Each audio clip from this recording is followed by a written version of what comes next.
Specialistët e sektorit të qarkullimit rrugor arrestuan shtetasin EH 35 vjeç, banues në fshatin Dobraç, pasi u kap duke drejtuar automjetin në gjendje të dehur. Gjithashtu specialistët e sektorit të qarkullimit rrugor referuan materiale në prokurori, pasi dje shtetasi BH 54 vjeç, banues në Shkodër, duke lëvizur me biçikletë është rrëzuar dhe përpasoj është dëmtuar. Ai po merr mjekim në Spitalin Rajonal Shkodër dhe është jashtë rrezikut për jetën. Specialistët për hetimin e krimeve ekonomiko-financiare referuan materiale në prokurori, ku nisi procedimi penal për shtetasin VK 28 vjeç për veprën penale ushtrim pa licenci veprimeve bankare dhe pastrimi produkteve të veprës penale ose veprimtari kriminale, pasi është konstatuar se ushtronte veprimtari të këmbimit të valutave në mënyrë të jashtëligjshme. Gjatë kontrollit në subjektin e tij janë konstatuar shuma parash të valutave të ndryshme, të cilat u sekuestruan në cilësinë e provës materiale.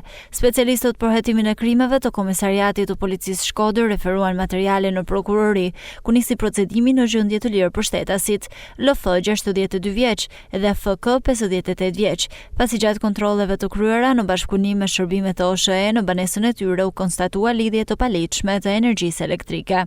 Specialistët për hetimin e krimeve të Komisariatit të Policisë Malësi e Madhe referuan materiale në prokurori, ku nisi procedimi në gjendje të lirë për shtetasin MK 25 vjeç, banues në fshatin Ormanaj, pasi gjatë kontrollit fizik shërbimet e policisë i gjetën një sasi lëndë të dyshuar narkotike kanabis, e cila u sekuestrua në cilësinë e provës materiale. Gjithashtu, specialistët për hetimin e krimeve të Komisariatit të Policisë Malësi e Madhe referuan materiale në prokurori, pasi dje shtetësja DS 44 vjeç ka humbur jetën gjatë transportimit në spital, dyshohet për shkak të arrestit kardiak.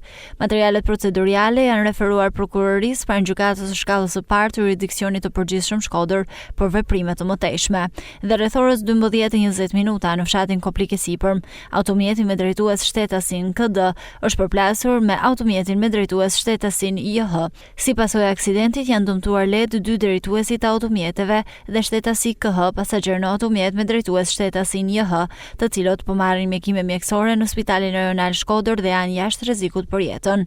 Grupi hetimor po punon për zbardhjen e rrethanave të këtij aksidenti.